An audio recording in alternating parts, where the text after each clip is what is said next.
Notorious MMA Podcast and the new special edition from the Scouts. The British fighters are here to take over. We're going to stick it right up these fucking Yanks' asses. Ladies and gentlemen, the end comes at the official time. 4 minutes, 20 seconds, round number one. Referee Mark Goddard steps in, puts a halt to the bout. Your winner by TKO victory and still unbeaten, the pride of Liverpool, England, Garbrant. I'm a light heavyweight fighting in the welterweight division. Look how powerful I am. Look at them shots. I was just relaxed. I wasn't trying. First rounds of feeling out, processing. You know, I caught him and I knew I'd caught him. I know I'll catch him. I hate these fucking southern fairies.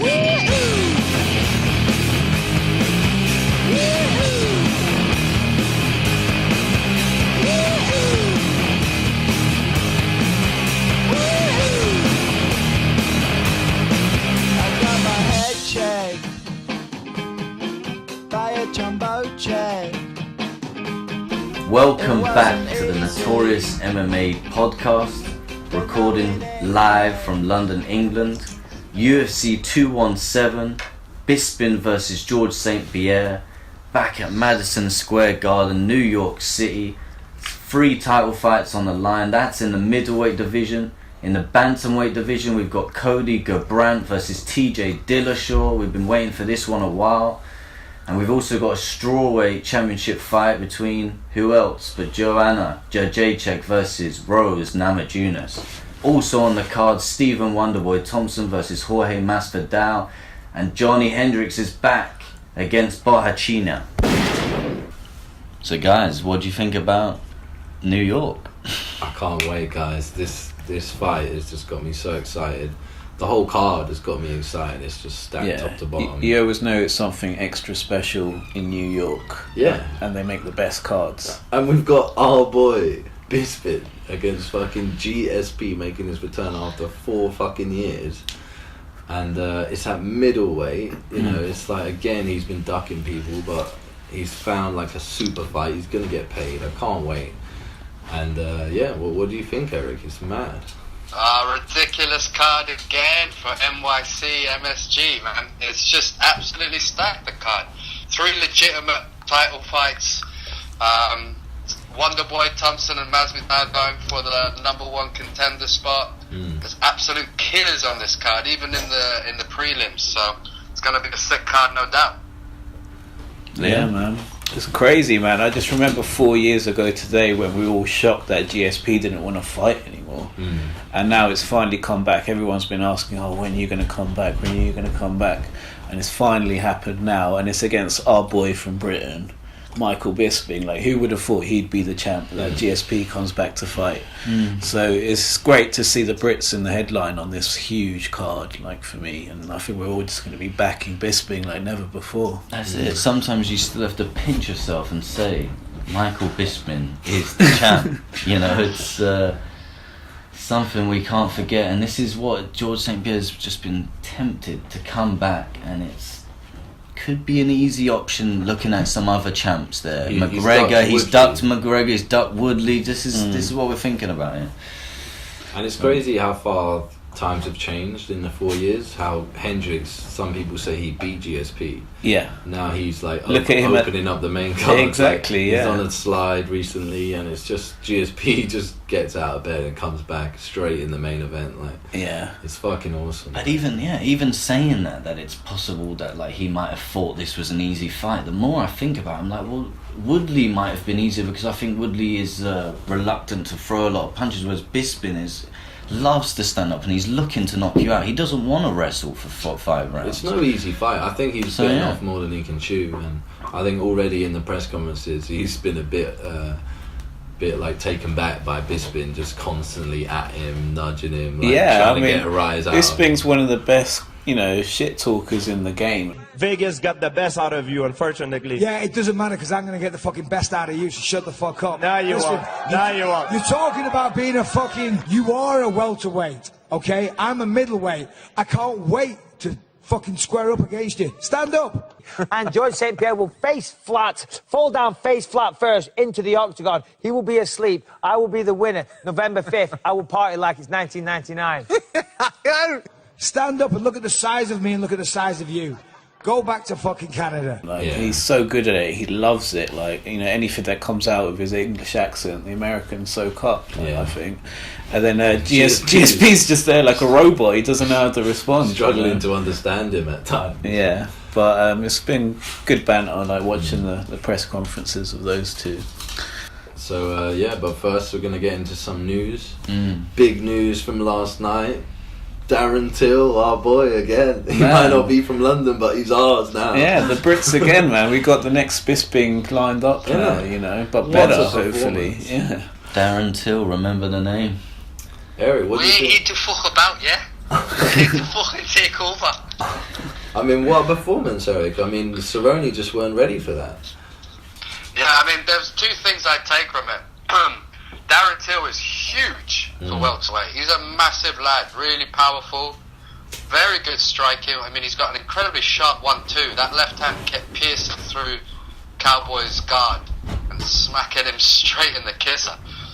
And the second thing is that Cowboy looks beat up, man. He's taken a lot of punishment in his career. I'm not saying he's done. He could probably still fight some top 10 fighters and win, but he's beat up, man. He's wearing it. Do you know what I mean? Definitely, he's slowing down, and we always see that in Cowboy. He's quite hit and miss sometimes. Maybe he didn't have a great flight to Poland. Who knows? Maybe Poland didn't agree with him. Yeah, but fucking hell, he's like an elite level compared to Till. It was huge step up for him, and he really took it well at such a young age, 24. So composed, like they said. So composed, so calm. He did exactly what he needed to do. Just go in there, crack him on the nose, and stop him. Fucked up his nose. And only big fights ahead of him now at welterweight, you know. Yeah, he's got so many fights ahead of him now. Like, he's got the whole division to fight. Already challenging Mike Perry. Mike Perry challenge at the end. That could be fun. That was exciting. That was really exciting, huh? Yeah. He was like, "You're docking me, are you? You're docking me." I asked for the fight. You're booked in to fight El Chirino. I had my eye on Mike Perry. Me and you were meant to fight.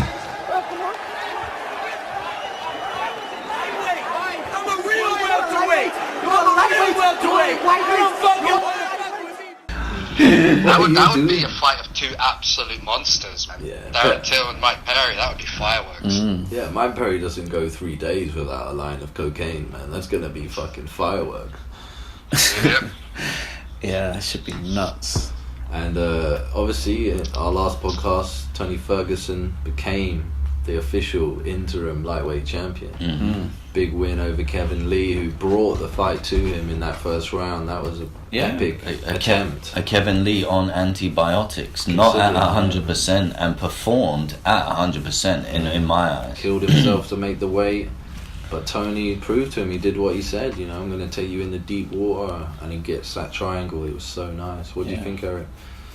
Oh man, so impressed with Tony Ferguson, and I think in UFC you don't get too many like fairy tale stories. Bisping is obviously one of the biggest fairy tale stories. Oh yeah. But yeah, no doubt. But Tony Ferguson, this is a guy who's done it the long, hard way, man. He really hasn't self-promoted himself too much. He hasn't got pushed. He hasn't been talking about fights. He's just been fighting every guy on the ladder and beating them and looking seriously good. And I was just really pleased for him. I was really happy that he's finally got the strap around his belt and he's finally getting some recognition. Hopefully he gets the big fight against Conor that he wants. But skills-wise, he's just so impressive, man. He can take the fight anywhere, be really unorthodox and cause people a lot of problems. So I think he did really well. I'm really happy for him. Yeah, he's improving all the time. And now, like he did straight away, he called out Conor, put his name in the hat. And we'll see what happens with Khabib. Khabib just announced he's coming back, hopefully this year. But of course, at the moment they've offered him Barboza. Khabib's holding out for Tony. He thinks that fight should happen. Tony probably doesn't even want to give him another chance after last time. And we're all waiting on the king to make his decision. Yeah, what do you guys think? What's going to happen next? What should happen next?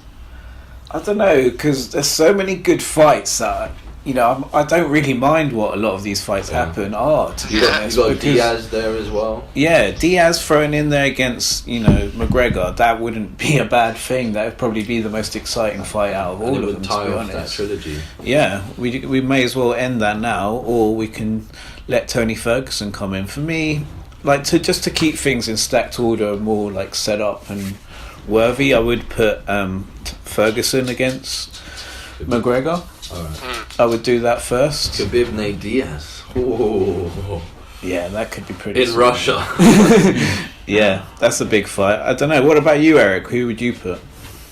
Well, I'm siding with you, Leo, just so we can like get things a little bit more in order again. Yeah, I think Tony Ferguson should get the Conor fight. He deserves it. Yeah. He's fought. He's got 11 wins on the row, on the bounce. I mean, he's been on an incredible fight winning streak. And he is the interim title. I mean, are we going to make a mockery out of the interim belt? Yeah. Like, that's what I hate as well. The interim title champion should fight the real champ. You know what I mean? Yeah, I hate seeing so many belts flowing about. It's just like unify. Let's just make one proper belt for the division. You know, I don't. Yeah, I mean, it's the same thing. I mean, Tony's career is kind of like mirrored Max Holloway in a way, because Max Holloway again lost to McGregor early on, but then improved and became unstoppable. Gets to the title, and of course Conor has it and has vacated it. He has to wait. You know, he had an interim fight in between. Now he's finally fighting, I think, Frankie Edgar. Yeah. And it's just it leaves divisions in a mess. Yeah, when people jump up in weight and go and box, this thing happens. Like, do you know what I mean? But yeah, I think, like you said, that's the fight to happen. Let's get back to one belt. Yeah. I think let Khabib maybe fight Nate. Do you know what I mean? Because Nate beat Conor, but it was at 170. It wasn't a lightweight fight. Yeah. So I think Nate Diaz would never take that fight, man. He don't want to be taken down by Khabib. Yeah, I don't think he will. Dangerous fight. So potentially, we could get Conor, Tony, and Barboza, Khabib. Yeah. Barboza Khabib would be a sick fight, man. Apparently Barboza's already signed the contract. He's waiting for Khabib to confirm. That would be a sick fight. Yeah, he said everyone's waiting on Conor, so Khabib ain't gonna sign that if he could even get the Conor fight. But I know Conor ain't gonna fight Khabib after last time, not making weight. So there's a lot of things to work out. But another fight on that card, Mighty Mouse strikes again. Oh my days! Set the new record and set a new record for how you can submit someone. Like, fucking hell! Like, man, that's one of the best moves in MMA I've ever seen. Crazy. He's really taken it to the next level again. Like, so that fucking armbar, probably the best armbar I've ever seen. You know, before that it was like Ronda Rousey putting off the best ones I'd ever seen, I think. But that took it to the next level. Like, to literally doing throw a someone move into it in midair. It was crazy. Crazy. It was crazy with a K for me. I mean, I loved it. Seeing such a big pressure fight, and then him obviously planning that at some point in the fight. Yeah. And to just not even, have any real struggle with it. It just works perfectly. It's amazing. The audacity. Shout out audacity of it. Was incredible. Yeah. I mean, we used to say Anderson Silva was the greatest ever because he fought like a computer game, innit? But you can't even do that move on a computer game. That's how sick Mighty Johnson is. I know. And to make it even more sick is like he didn't even need to do that move. He clearly won the fight. It was in the last round, and then he just pulls that off at the end. And he had to fight. That's how good he is. Fair play to Borg. He hung in there, man. He was like, I ain't gonna, and he had to fucking sink it in. He caught him off by surprise. He did not see that coming. Even he was impressed. He had to shake his hand after that. Oh yeah, man. He's gonna rip his arm off. Yeah, if there was a way to lose in style, that was it. Yeah. And like we said before, what's next for Mighty Mouse? Is he gonna take the risk and come up in weight, or like he said on Monday on the MMA Hour, he wants to just keep defending and set a record of about 20 and just stay there forever. So he is now the GOAT. In my opinion, he is the greatest of all time at this moment in time. Mighty Mouse. I don't care the competition. I know that's an argument against him. But what can he do? He can only perform to the best ability, and his ability is the best we've ever seen, I think. Exactly, he can only fight in the division that he wants to fight. It's not his fault that everyone else weren't that great. It's It's brilliant. He hasn't ducked anyone. He hasn't been treated nicely. He's just done and beaten everyone in front of him. Well, who was slagging him off last week, saying he fucking didn't want to fight TJ and he wanted to wait for Ray Borg? No, but now, this is what I was just going to say, now his option is that he's absolutely demolished that division. That was his... Ray Borg was also the next guy that was there. So now he can fight probably the winner of Cody TJ in a super fight. That's what I'd like to see, He's at that level, man. He's at that level. Cody came out and said that when he beats TJ, he will go down to 125 to try and become a two-weight champion. Yeah. So if I was Mighty Mouse, I'm the greatest fighter of all time, why would I go up? If these motherfuckers want to fight me and take my belt, they better come down and fight me. Yeah, he can do that, but he can even show even more flexibility to his game and say, yeah, I'm also a fighter who doesn't mind. Maybe we can fight at a catch weight, or I'll come up as well. What we'll see. Yeah, it's fine. It's good to hear that Cody's willing to do whatever as well. I think it would happen then, as long as Cody's willing to go down. Yeah. I think it's risky. I think, I'm all for going up in weight, but I've always said you never go down on someone in the octagon. I sure hope you haven't said that to anyone now. That's my advice. Which brings us nicely to Rose Namajunas. Well, we'll save that for a little bit later. But yeah, one of the big fights that was made, we're all excited about. Cyborg potentially fighting Holly Holm at featherweight. Yeah, I mean, we all want to see Cyborg back That's again. December. Yeah. And Holly Holmes, Paul, your favourite women's fighter ever. 2016 Woman of the Year. Holly That should Holm. be a sick fight. That'd be a hell of a fight, yeah, man. Heavy-hitting woman. So, I mean, Holly Holm is that chick who causes upsets, like beating Ronda Rousey. She'll adjust her game plan and do something amazing. So, I think if there's anyone to give Cyborg a good fight, it's her. Oh yeah. Hopefully she can use that kickboxing and do something good to her. But if Holly loses that one, I mean, it's curtains for her, I think. Yeah, it is a little bit up in the air still, though. There is still things to sort out on her contract. That's why Dana White said it isn't official yet. They're still working on it. It's likely. Well, he says he wants it to happen, basically, and I think everyone wants it to happen. But they got to sort out things with her contract still. I think still under review after all the drugs and all the other stuff. Yeah, she's been complaining. Cyborg want more money. No, Cyborg's been moaning about how much she's been tested and saying that I hope Holly's been tested, 4 times like me in like the same week. So yeah.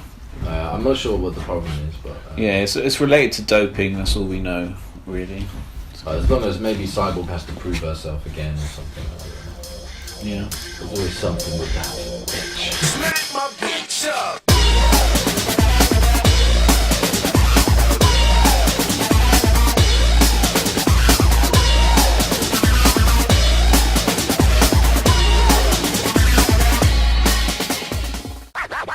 Notorious. Okay, getting into the main card, November 4th, we got Bisping, GSP.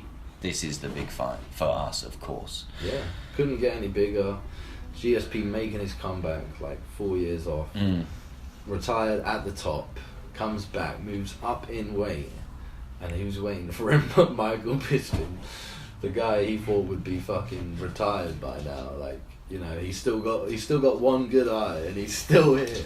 And he's got the belt. Yeah, and it's just, this is everything. I mean, GSP says if he does not win this fight, he will retire. And let's be honest, if Bisping lost to GSP in big, like, dramatic fashion, well, yeah, this could be his last one. Bisping's saying that he might retire if he wins. Oh yeah, he said that as well. He's been saying that. Really? Yeah. Really? He just wants to get one last payday. He's been saying that. I don't know if it's just banter and him throwing it out there, but it has been said. And at the end of the day, you wouldn't be able to deny, like, well, he fucking, that's his choice, It's man. your Like, he one beat fucking GSP, yeah. Yeah, well, I mean, he'd cement it, He's got being one the eye. best and he beat GSP. Why not? He's got one eye, man. I mean, He's got one bloody eye. I think he should always fight with a patch on his eye, like Sagat style. At least for the entrance. Looks like you have enough pride to not run away from a fight, Sagat. The power you're after is twisted. The battle has begun. Fight! Tiger Drop! need to do a Halloween UFC, you know. But yeah, what a big fight. I mean, GSP is going to be interesting. Is he going to have the same sharpness he had before? Will he be able to take down the bigger man, Bisping, who already, by the looks of it, looks a lot bigger than him in the press conferences? Definitely. GSP, though, like, he has elite takedowns, you know, and he can take down anyone. And now he is bigger. I'm sure he's been working at that. But what do you think? That's the fight for me. Can he take Bisping down? It's tough, man. I mean, Bisping's a guy who's got more wins than anyone in the UFC, and he knows how to beat people. And he has got the cardio, the heart. He's more fresher. He's been fighting recently. Normally, he used to fight at light heavyweight, so he does have the size advantage in a big way. Yeah, I mean, you know, overnight. We're looking at one guy coming up from welterweight to middleweight for the first time against someone who's fought at light heavyweight and been the champion at middleweight. Yeah. So I think it's a big thing, man, and I think Bisping can do this. He can pull off the upset. He's beaten Anderson Silva. He's beaten Luke Rockhold. He could beat Anderson and GSP. Yeah, that could be one of the best records ever in UFC. He's saying he's beaten two of the greatest of all time. He's beaten if he beats him. Yeah, but I don't think he should be retiring, win or lose. Yeah, see how it goes out. I think he probably would have one more. I think it always depends on who you're going to fight. He's got to fight Whittaker, the interim champ. Like, you know, he would have been fighting him, but Whittaker had to have like surgery or something. So he's got to give Whittaker that fight and then maybe pass the torch on to him. Yeah. But it just depends. This fight could be really close, and we could want a rematch. Like, you know, this division is just so up in the air with Romero losing. Jacare's still there, then losing to Whittaker. It just spins There's so around. many contenders in there. Every few months we have a new middleweight contender. We got Gastelum coming up. Like, it's just awesome. Yeah. So Eric, what do you think of this fucking fight, man? I think you've mentioned most of it. There's so many different angles, like factors in this fight. So much to analyze. You can talk about it forever. I mean, the first thing I wanted to hear what you guys think is like, GSP obviously left pretty much at the top. Controversial victory over Hendricks, but that was 4 years ago, and that was 10 title defenses he went through. He was absolutely at the top. But 4 years he's been out, and he did get battered in that last fight. Yeah. Like, do you think he's gonna be fresher, or do you think he's gonna like miss a lot of the octagon sharpness? I think he'll be fresh till he starts getting punched in the face.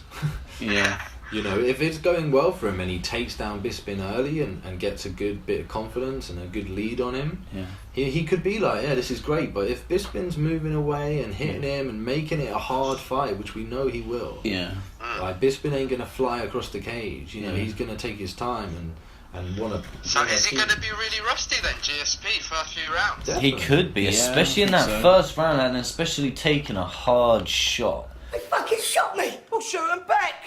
You know, Bisping hits hard, man. But yeah, like, I agree. Like, the big thing for me is if GSP struggles to take him down, then this fight gets a lot tougher for him, because Bisping, I don't think, is too worried about GSP striking with his hands. I think he's more, in awe or appreciates how good he can be with his kicks and kicks to the body as well. So.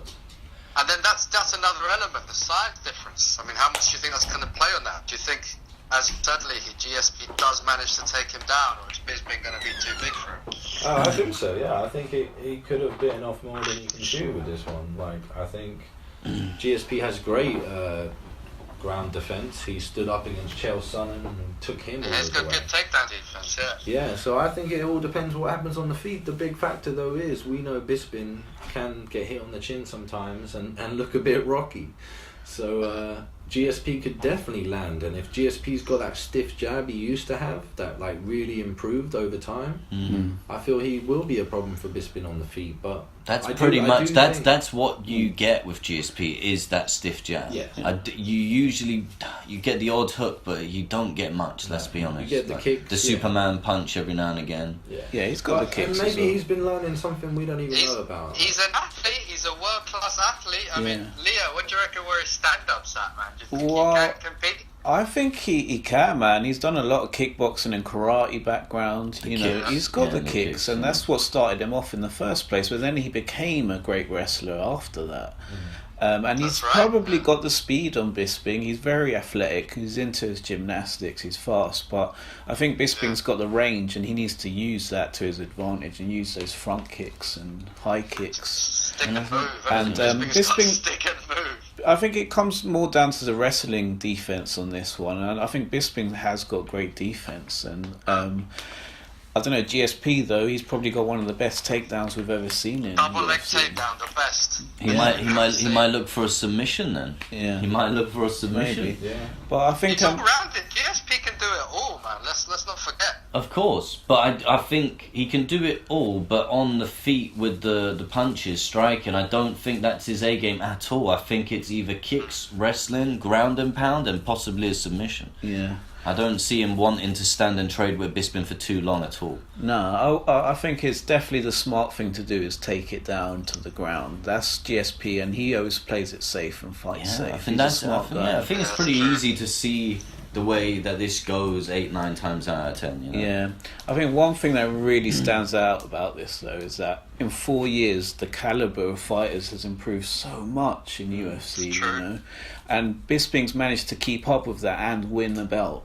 So I think he's more on form right now than GSP is. Even though GSP was ahead of everyone back in the day, his head was starting to fall down, and it's all about whether he's still got that head on him, really. You know? Yeah, that's it. He was taking more shots every fight, you know, taking more damage. It was adding up. He needed that break, and you know, obviously mentally he had issues like where he needed to take time off. Yeah. But already in the press conference, he does seem a bit out of his depth. Like coming back to all this, but then Bisping is such a fucking awkward guy, like with his stupid comments. Yeah, he's hilarious. He's like, it makes you cringe, but you gotta fucking cheer him on. Listen, here's the thing, and I don't doubt you've been working on other things because that's what we do as martial artists. But at the end of the day, you can't reinvent the wheel. You know, there's still the fundamentals are still the same kicks, the same punches, the same submissions. What have you invented? A new submission I've never seen before? A kick I've never seen?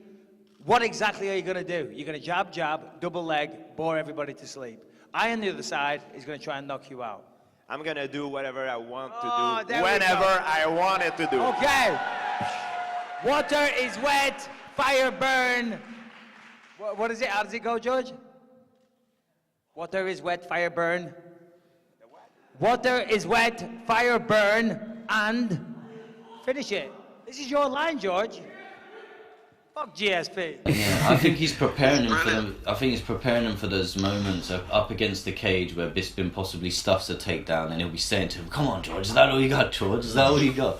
It is a big factor, the mental game. You know, trying to win the mental battle going in. Yeah. There are all these questions about GSP, and Bisping is just amping that up and putting more pressure on. Oh yeah, he's going for it big time. Like he knows that's GSP's weak point is his head, really. You know that if he's in the game or not. Fucking alien.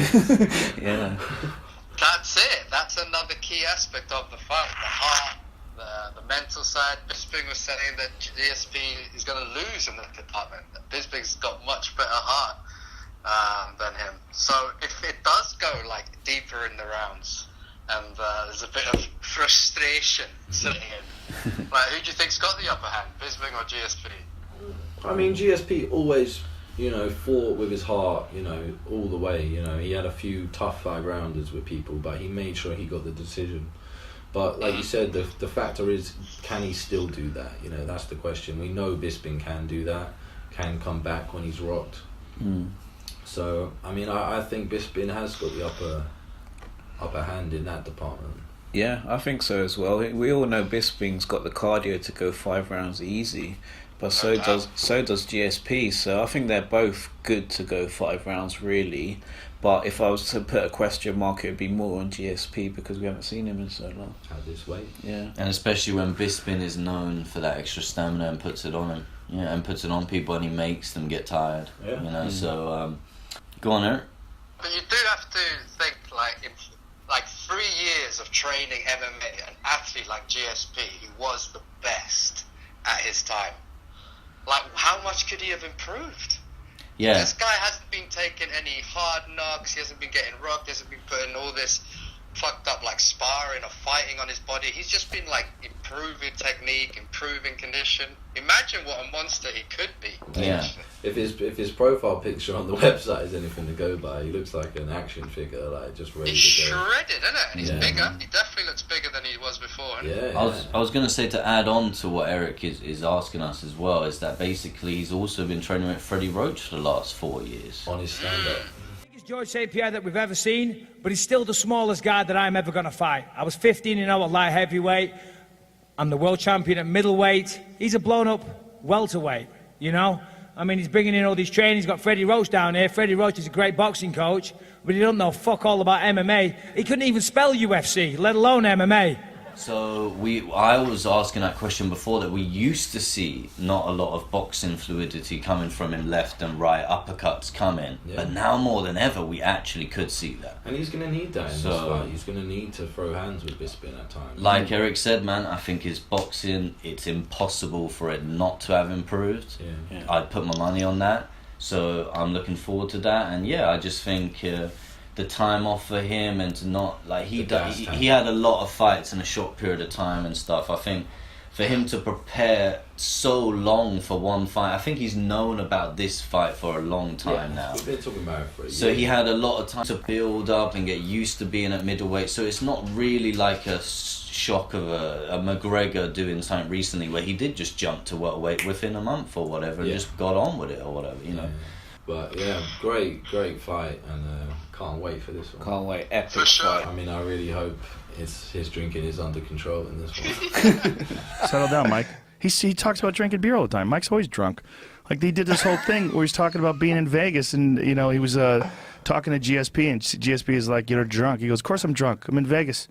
He goes, "I just got here. I was drinking last night." I love Michael. I think he's a bad motherfucker. Yeah. That guy's tough as shit, man. Can't even see out of one eye. I know. He's got one eye that's all fucked up. I think he loves being the champ. I just think Bisping just dreamt of that day. It is like bedroom gym where it was like, I'm gonna be the champ, my poster's gonna be on the wall, and then now he's just training like Rocky with his poster on the wall. He's the champ. He's enjoying the ride. And I think he's smart enough. He celebrates after the fights, and is true Englishman like we all are, and we'll get absolutely smashed.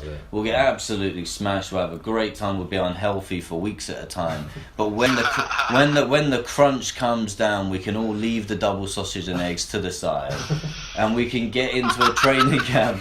We can get into a training camp. Put our head down. And if you know you're fighting GSP... Pull our socks up. This is it. This is no joke. He's representing England better than the England football national team has for any amount of years that you want to mention, you know. So. England collectively, as a squad, were a disgrace. They have been, yet again, not only a side that has shortchanged the good fans.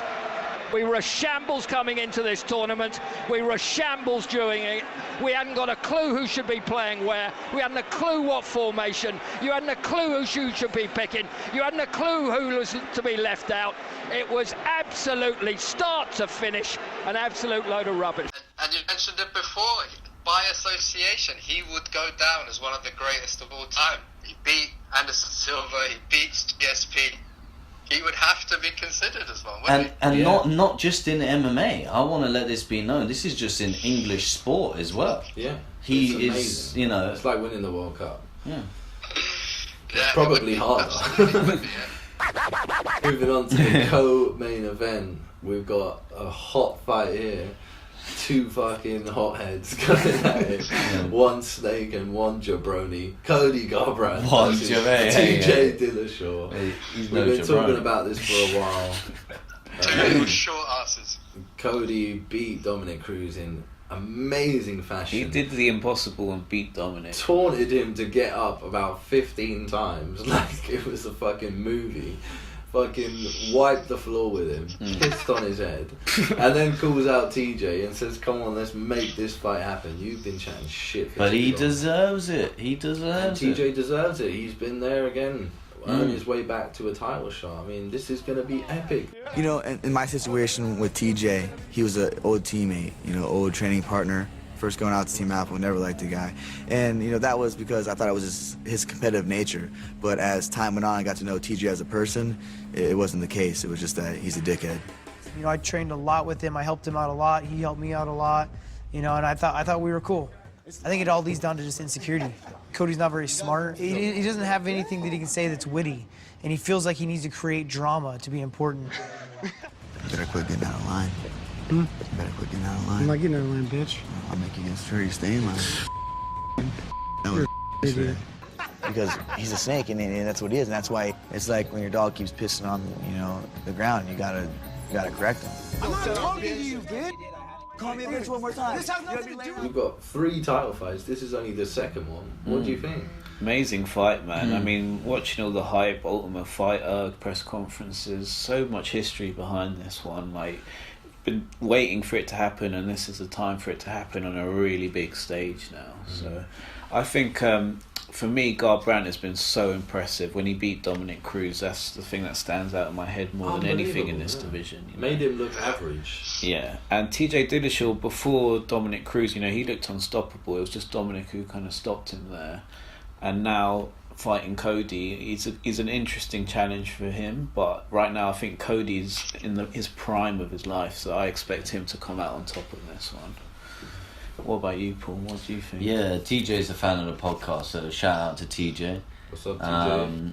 We're rooting for TJ in this one. I have to admit, all you guys, no matter what picks you pick or whatever, we root for TJ when the fight's on. We cheer for him. He's our boy. Of course, Cody has a bad attitude, man. I mean, he just seems really immature to me. Like, no love for Cody. I got love for his fighting. It's unbelievable. He's got something special there, but in terms of attitude, like, I don't like it. I mean, I'm cool with him, to be honest. I don't want him. I don't like to hear if he's chatting too much shit about TJ or trying to say he isn't that talented or he'll do nothing, because I really do think this is going to be a very close fight. Definitely. And it could go either way is what I actually think. But of course it's very hard to call. Garbrandt, like, he fucking stuffs people's takedowns so easily sometimes. So TJ's game, I think, striking the power advantage, I'd give it just about to Cody with those right hands. Yeah. But the technical advantage could be the accuracy and speed, and I footwork, think the TJ's movement of footwork, TJ, yeah. But Cody's footwork as well was amazing against Dominic Cruz. So and these two, remember, these so two, tight. this started on the mats, you know, at Team Alpha Male. Oh, these two have fought each other so many times. Cody claims he knocked him out. You know, there's a lot of heat going into this one, and obviously with all the talk about leaving the gym and shit, it's just made it worse. But this is kind of like TJ wants to like win just to shut up Alpha Male like once and for good. Team Alpha Male's like my ex-girlfriend. They broke up with me, and they want to create a bunch of drama to keep me unhappy. But really, I'm happy in my life, and I've made the right choice. TJ, hey, he broke up our team. I followed Dwayne out there. You quit the team. I did not quit the team. I got kicked off the team. Well, this is it. We talked about the mental game between Bisping and GSP, but here the mental warfare is like really personal, man. These guys absolutely hate each other. I mean, I think they should have made Uriah Faber the special referee just to, just to take it up a notch. Like. Name a special guest referee. Oh, you gotta be kidding me. What the hell? I don't believe this. Wait a minute. This is not right. Here's the snake in the grass now. But yeah, I mean, this fight is absolutely insanely high level, man. They're both so skilled, and they've been really impressive. I think TJ Dillashaw got a little bit shown up by Dominic Cruz, but apart from that fight, he's looked absolutely incredible. He's been fighting so well, man.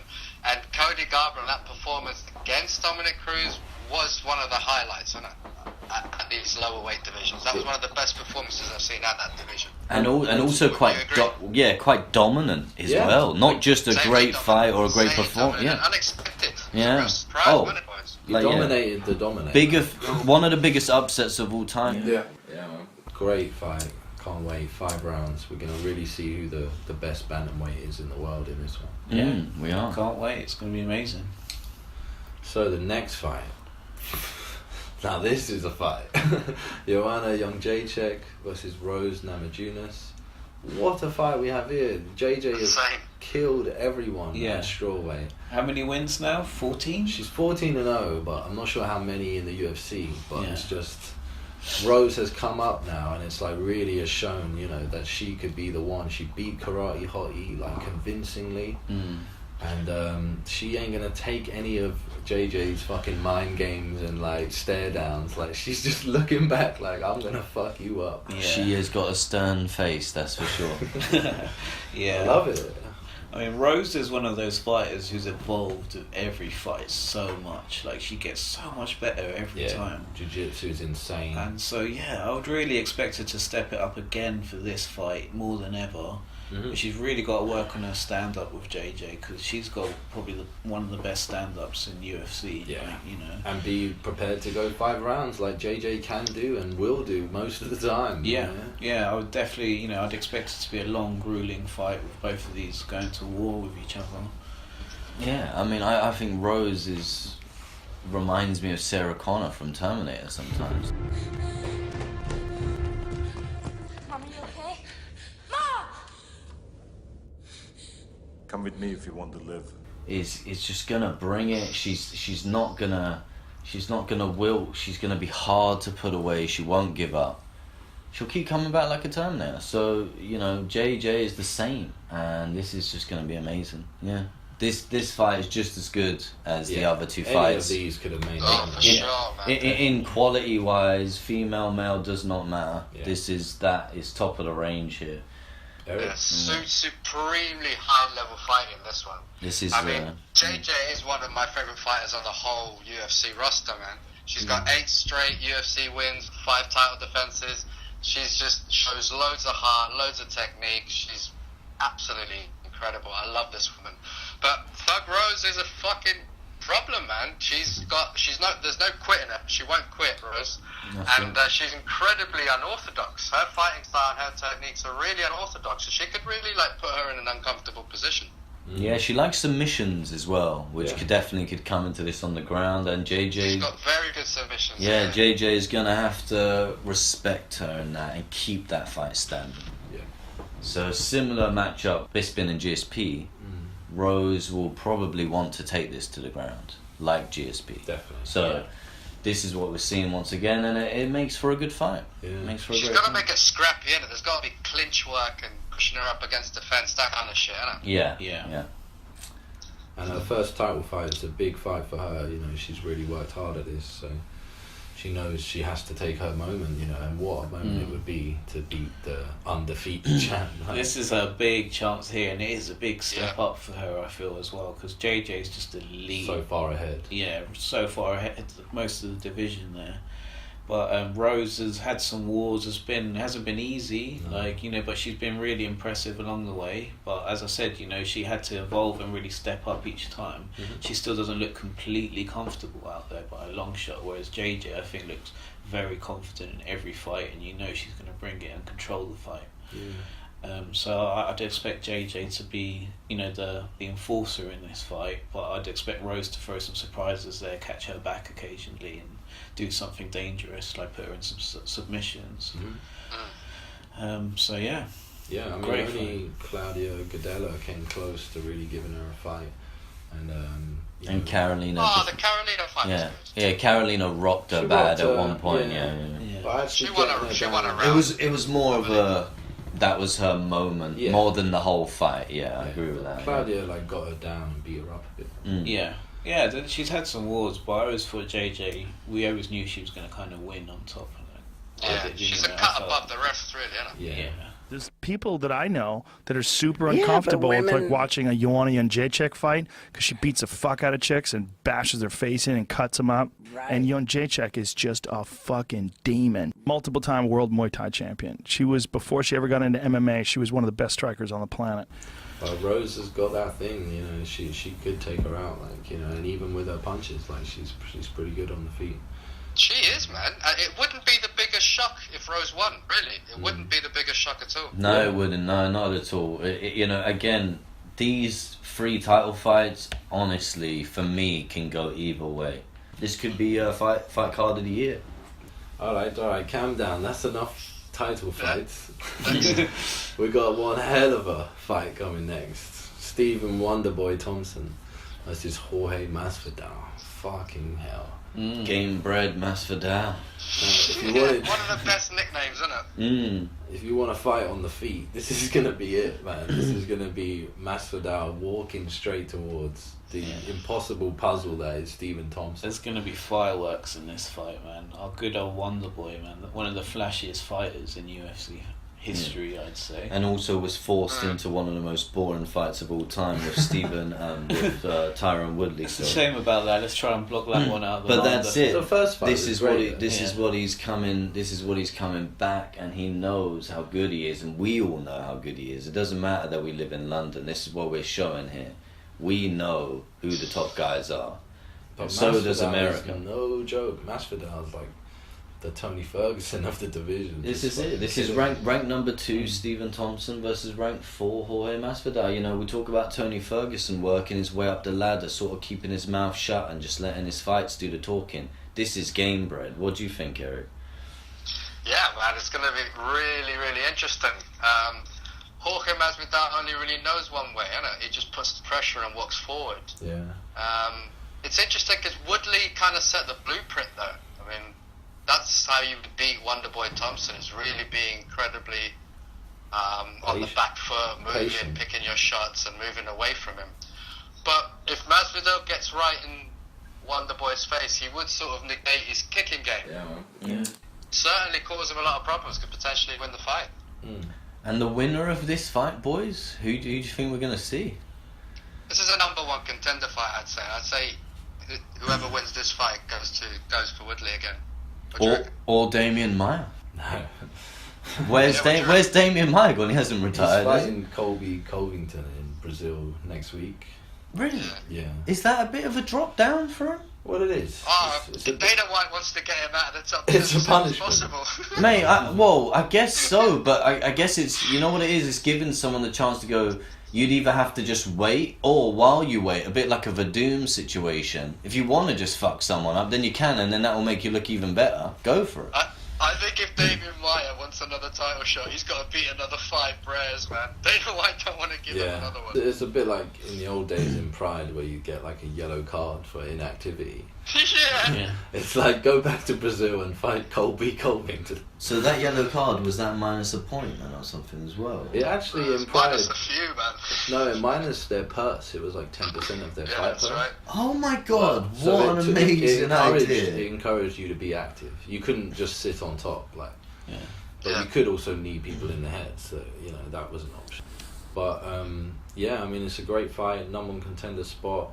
I think if Thompson wins, I think they'd be hesitant to give him another title shot. Yeah, I mean, who do you want to see him against Woodley again? No. No. So. Yeah. I think Woodley's probably thinking about fighting GSP or Bisping after this. Yeah, exactly. Yeah, there's a lot of kind of guys who could just jump in and take it over. There's also Conor McGregor again. To move up. Be trying to get a fight with him. Yeah. So I think Woodley's obviously sitting in a good place at the moment. Like, you know, it was a boring fight, but he held on to the title. And I think Masvidal's got everything to gain here by beating Thompson and freshening up the division a little bit. Yeah. But no shame, you know, on Stephen Thompson. Like, he deserves another shot if he does win this, you know. Or we could have Thompson maybe fight Maia if Maia wins and have a true number 1 contender again. Yeah. But we'll see what happens with Woodley, like, you know, but it's a great fight. Yeah. Could be fight of the night out of all these fights. There's also Robbie Lawler still around as well, you know, he could jump in there and go for another title shot as well. It's just a great time in UFC. It's a great time to be alive.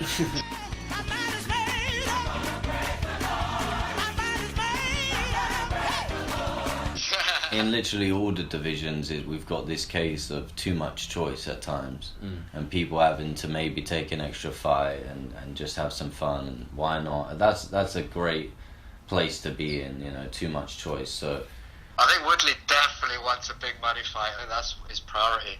He's been trying to get one for a couple of years. Yeah. There's so many options, again, like you said, but you know, so many tough choices to make as the champ. But speaking of tough choices, that's something that Johnny Hendricks has never said at a barbecue. Coming back. He doesn't have any tough choices, no. But he's got a tough fucking fight ahead of him here. Paulo Borrahina is coming in. Did I say that right? Borahina. No, not quite. Borrachinha. 10-0 from Brazil. You know, never been to a barbecue in his life, and he is coming up. And it's just amazing. You know, we got GSP in the main event, and Johnny Hendricks, who took GSP the furthest, the deepest waters he's ever been in. Yeah. And you know, it's a shame how his career has gone since then. You know. Yeah, I heard someone say in Oklahoma that he's picking up his pension. You know, this could be his last paycheck with the UFC. He's not that old, is he? No, you know, I just mean, and he's gonna leave it, and Dana ain't gonna be. Look who's giving him now, Borrachinha. Yeah. This is so like, you know, he needs to win this one to get back in the hunt. But you know, he has won a couple though. To be fair, he got one controversial win recently. Yeah, but, it's been a struggle for him though, hasn't it? Like, course, moving up and fighting bigger guys, longer guys, it just doesn't suit him, innit? Yeah. This Borrachinha, he's undefeated, 10 wins. Yeah, it's pretty good. He's a brutal fighter, man, with heavy hands. He's only fought twice in the UFC, but both wins were by KO. Yeah. He's looked really promising, and he's so much bigger than Hendricks. I think this is going to be a tough ask. Yeah, he's got the height. And just in case this fight does go wrong for Johnny Hendricks and he loses, we all know that then it's, you know, he's been on a downwards slump now for a few fights. But I do just want to mention and just give it a shout. For me, he has been champion before. He did defeat GSP, and I will have the world know that. Let it go, man. No, you can't let these things go. The real fans know what the shit is, and he beat GSP that night. GSP knows that Johnny Hendricks he hit like a truck. I just came out of a freaking war, you know. The guy that hit like a truck, you know. So that's what he said. That's his fact. Well, if he did, then he lost that belt a long time ago to Wonderboy Thompson. But I'm just saying he's an ex-champ, and I'm giving him his props. That's it. I'm giving him his props. For me, he's an ex-champ. So, He is, and I hear what you're saying, Paul. Show him a little bit of respect. And he's had hard fights. He's such a fat bastard. Yeah. That he's fighting at the wrong weight class, and he can't. He's not going to beat the best of the best at middleweight. It's not going to happen. Yeah, and we get a little extra entertainment in he's a fighter who struggles to make weight, so we just get to see, is he gonna make weight, is he not, you know. Leo, any thoughts on Johnny, Big Roo? Johnny, for me, he's a bit of a spent force now, if I'm honest. I don't really see him making a comeback anymore. I feel like he's just in there to get paid.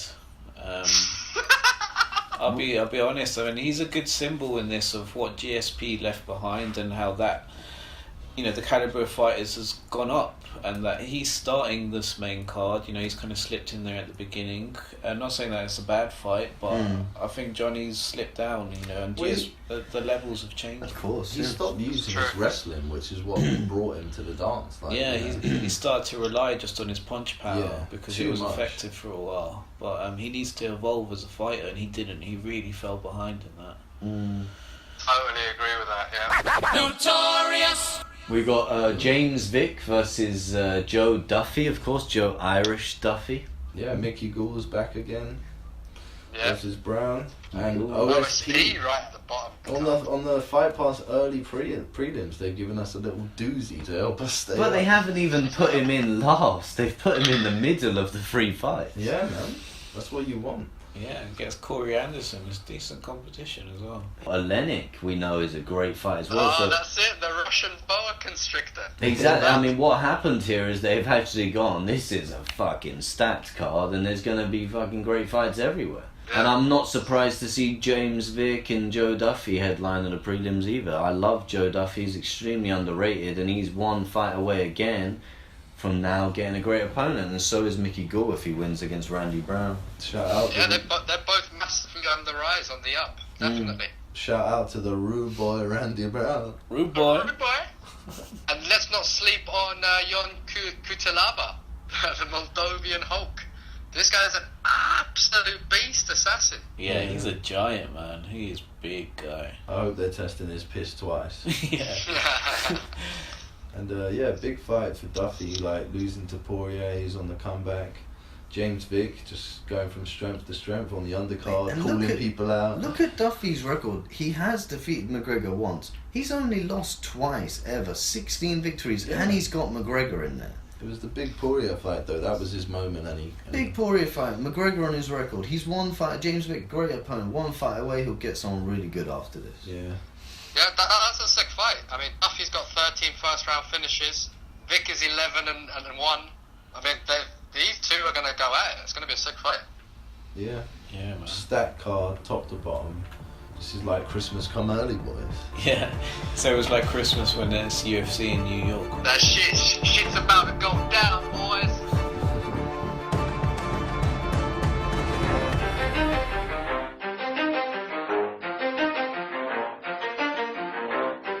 You ready? Let's go. Yeah. For those of you that want to know what we're all about, it's like this, yo. This is 10% luck, 20% skill, 15% concentrated power of will. Notorious! Notorious prediction time. We do have a new champ. Really?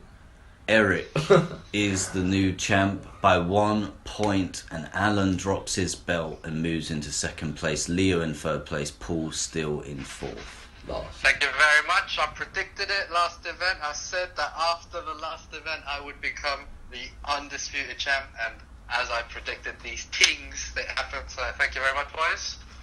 That's it. It was very close. Thank God we came up with that point for fight of the night rule, eh? Good rule. Yeah. Progress. Well, on this one, considering it really can go either way, I predict one thing, that we are going to have quite a few actually. So, Bisping versus GSP. Eric, the champ, goes first. Who have you got? It's going to be an unpopular choice, and I said it when this fight was first talked about a year ago. Boo. Despite a lot of Don't say it. Obstacles in his path, I just think GSP will find a way to get a decision. Okay. It's not what I want to happen. I'm definitely rooting for Bisping. Don't worry about that. I'll be rooting for Bisping with you boys. But I think GSP will get the decision. What, unanimous? I have to say that, don't I? Yeah, unanimous decision. Yeah, well, you're off the podcast, mate. Anyway. The trap that a lot of people fall into. They look at me on TV, they say this guy's beatable. But what you can't see is what I've got in here and what I've got in here. So, November 4th, you're going to find out, pal. My prediction is Michael the Count Bisping by TKO in the 3rd round, boys. Nice. And I reckon he could do it sooner. I think so as well. Respect. Yeah. I got. So Leo. I definitely see that as one possibility, but I feel like it's going to stretch out a bit further, this one. Definitely. So I'm going to go Michael Bisping decision, split decision. Close one. Yeah. Paul? I will go with Bisping KO round 3. Yeah, I'll knock him out and I'll knock all you lot out. One by one, you fucking...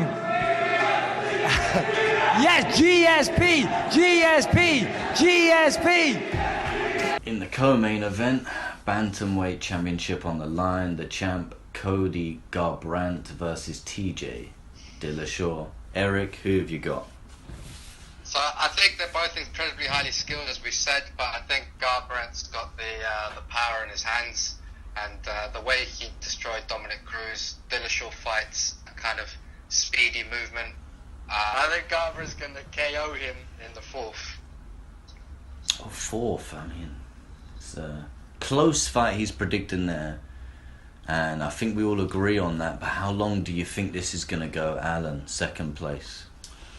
I think TJ will handle Cody's power. I think he's got just as good footwork, and I think he'll be up for it. I'm going TJ split decision victory. Wow. Okay. For me, I think Cody's been more impressive. So I say he's got the ability to shut down TJ, even though he's got that fast footwork. I think he can stop him off by round 3 KO. For me, fan of the podcast, our friend TJ Dillashaw, I'm picking him not just because I side with him, but also I think it will go his way when the fight goes 5 rounds and goes to the distance and TJ has done more than enough with his feet and his jabs and his movement. He's getting the decision, and it's gonna be a unanimous decision. Whoa. Wow. You copying all my picks today. The strawweight championship up next. Joanna Jedrzejczyk undefeated versus Rose Namajunas. Eric, what about this? As I said, if Rose does win, I would be so shocked, but I'm not going to go against JJ. I got too much love for her. However, I think it's going to be a split decision victory. Yeah. It's going to be a hard-fought fight, yeah. That's understandable. Alan? I'm going with JJ. I think her striking is still just going to be too much, and I don't think she puts her away. I think unanimous JJ decision. Oh, yeah.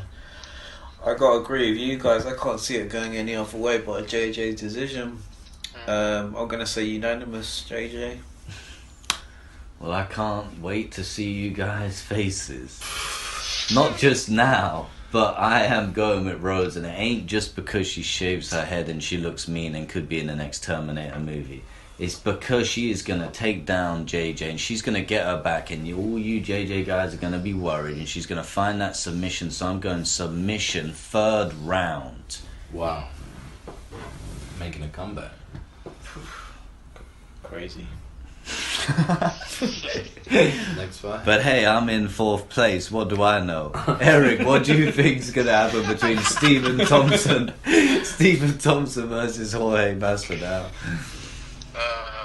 Okay, so I think Garbrandt is going to make it an uncomfortable fight for him, but I just think Stephen Wonderboy Thompson is just technically a better fighter and highly skilled, and he'll find a way to get Masvidal off him and kick him in the head. So I think he'll KO him in the 3rd. He won't get it all his way. Oh, it's going to be a wonderful kick from Eric. Alan? Whoa, this is going to be a big week for points, because I'm going against Eric again. Ooh. I thought you would. I'm going with Masvidal. I think he's just got too much tenacity about him, and he's in your face, and I think he's going to rough up the Wonder Boy and give him a little chin check in the 3rd round. Yeah. I'm going knockout 3rd round. Jorge Masvidal, big upset, but I think it's going to happen. Ooh, I think that's risky for me, because Masvidal likes to come forwards, and I think that's the perfect strategy for Thompson to counter him and use his skills. So I'm going to go with Thompson, knockout 2nd round. Wow. Cool. Big point swing, isn't it? Yeah. I am always in awe of Stephen Thompson on a good day, and for that reason I think he has the kicks advantage. I'm going with the Wonder Boy. He gets the KO in round 3. And the last fight that we are going to pick, but the first fight on the main card, Johnny Hendricks, the ex-champ, versus Paulo Borrachinha. And Eric, what do you think of this one? I think Biden is a really promising up-and-coming fighter, loads of power. I think Johnny Hendricks ain't going to hang with him for too long. So he's going to knock him out. But I'm going to say round 2, Borrachinha KO, because I think he shows him a bit of respect just because of the name. Sounds like a wise prediction there, Alan. It's a tough one. I mean, it's easy to go with the Brazilian on a run. The height advantage and the reach advantage, and I can't take a risk on Johnny Hendricks anymore, I'm sorry. So I'm going with Paulo, and I'm going for the finish as well, 2nd round. 2nd round knockout? Yeah. Yeah. Okay. Yeah, I feel, as I said, Hendricks is a spent force for me. So I got to see Paulo winning this. I don't think it's going to be easy though. Really tough fight for him, but I think he can knock him out in the 3rd round. Mm-hmm. Yeah. All right. Everyone for Paulo then. Yeah. Everyone for Paulo. My name is Paul. I always have that rule, and I wasn't trying to make that rhyme, but Paulo, I mean, I have to go with him. I always support Pauls or Paulos or Paulo, you know. If you're Brazilian or Italian, it doesn't matter. So that's your logic for this fight, then, yeah. So just a rule of mine, I'll be honest. And Borrachinha, I'll go with him. He's gonna knock him out in the 3rd round. Okay. Fight of the night now, boys. Fight of the night. Fight of the night. Still points up for grabs. Eric, fight of the night. My fight of the night is going to be this highly skilled women's bantamweight title fight. Rose Namajunas. Okay. Alan? It's a tough pick on this one. All of these fights could be, and a lot on the undercard. I mean, I was thinking about Rude Boy Randy Brown and Mickey Gall. I think that'd be a really good fight. But I'm going to go for Bisping GSP. I feel like there could be a lot of finishes on this card, and they'll go the distance or they'll go pretty far. Yeah. I feel like Bisping GSP will get it. Oh, yeah. I mean, both of you guys took the fights I probably would have picked first, but I'm going to be different. But I also think, you know, with Garbrandt and Dillashaw, there's so much history there, and it's going to be a really emotional fight, and neither of them is going to want to lose this fight. They will die before they lose this, and so I think this could be fight of the night. Cool. Alright. Such a tough choice. For me, Bisping GSP is going to be fight of the night. Yeah. I think Cody and TJ was close behind it, just in second there, but just about went with, just because of GSP being if it does go sort of 4 or 5 rounds, then I think it's quite hard not to give it to them. Yeah. So don't see it being boring.